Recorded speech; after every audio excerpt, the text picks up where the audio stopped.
My name is Manoj Mistry and we are from Chino Corporation, and Chino Corporation is a Japanese company. And we are in temperature instruments and sensors manufacturing unit. We have a unit in Mumbai. We thank to Manan Bhai and as well as Sunil Kulkarni sir, जो उन्होंने हमको ये काफ़ी अच्छा opportunity दिया। First time हमारा ये pharma exhibition experience है और काफ़ी अच्छा एक्सपीरियंस है ये।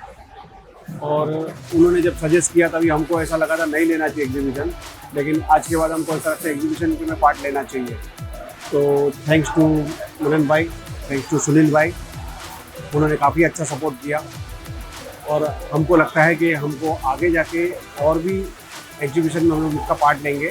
चंडीगढ़ में इसका अभी जो फार्मा एग्जीबिशन आ रहा है अप्रैल में, उनके लिए हमने ऑलरेडी अभी से रजिस्ट्रेशन के लिए बोल दिया। तो thank you very much, thanks again, thank you very much.